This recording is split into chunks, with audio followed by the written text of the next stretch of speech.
For our meteorology segment here.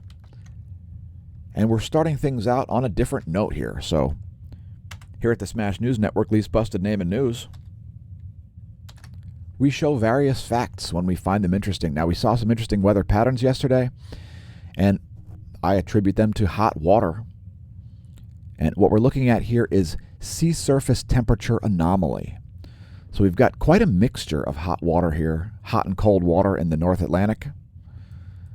And what I noticed yesterday was some odd weather patterns. The jet stream was taking an awful long time to cross Pennsylvania, and I noted that there was probably some hot water up here west of Greenland, and indeed there was some anomalously hot water there.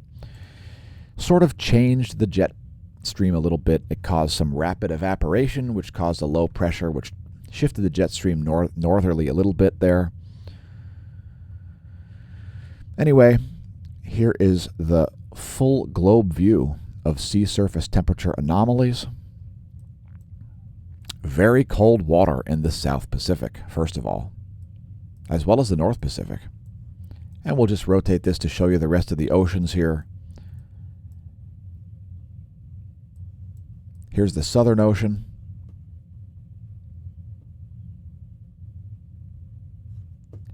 And without spending too much time on that, let's go to our normal coverage here. We normally show things like the jet stream. Let's get to it. Here are the 250 hectopascal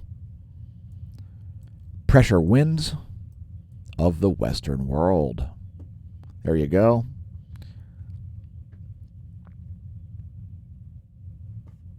So that's the motion of the jet streams right now, folks. Here are the surface winds of the West. Some strong winds south of the Aleutian Islands, as well as west of southern South America there. That clockwise rotation characterizes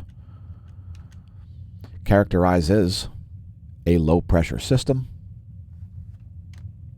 And before we continue on, just let me check the life of the stream here. Everything looks just fine. Let's check out the surface winds of the eastern world.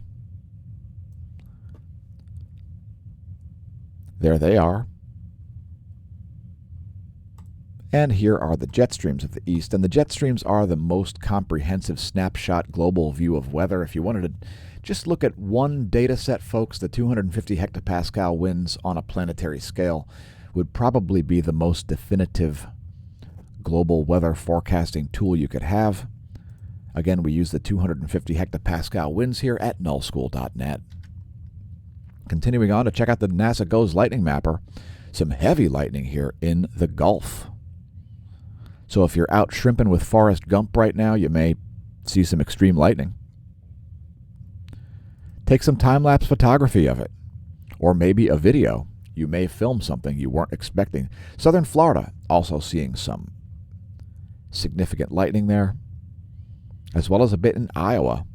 And we see some heavy storms there moving into Iowa, Missouri, and Illinois as we make the video. Here's the current real-time lightning map here, lightningmaps.org. Quite a bit of lightning here off the coast of Corpus Christi. If you're in Corpus Christi, go take a video of these lightning strikes here. This is quite an active thunderstorm, and you may get imagery of sprites or some other weird ultraviolet emitting phenomenon above the cloud tops. Corpus Christi, there's thunder rolling in.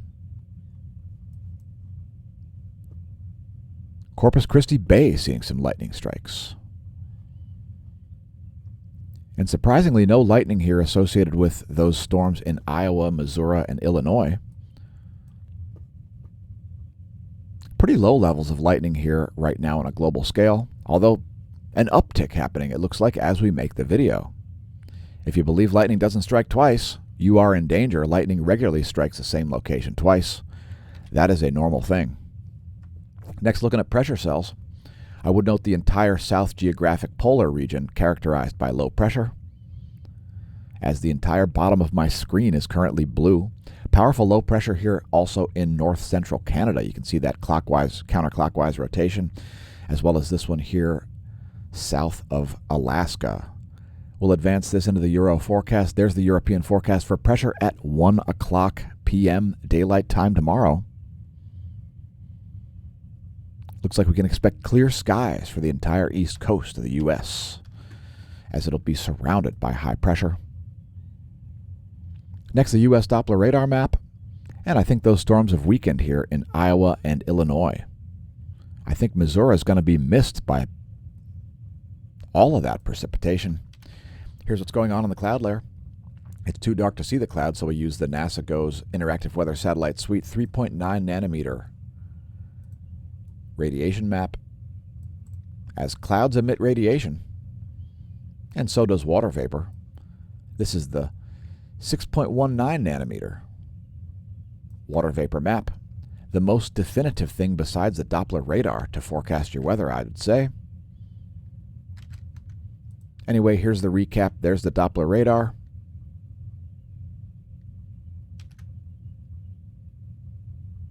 There's the cloud layer. And here's the water vapor map. You can expect these systems here to continue to move in a fairly consistent path.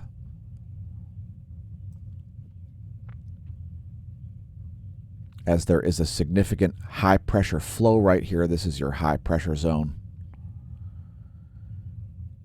And that is indeed induced by the jet stream. That's today's meteorology segment. Thanks for tuning in. Again, don't forget to check our playlists wherever you watch the video, youtube.com/smashamash/playlists. There's lots of content you may not be aware of. I've been your host, Dan, a.k.a. smashamash, signing off from Smash News Network, least busted. Name in news.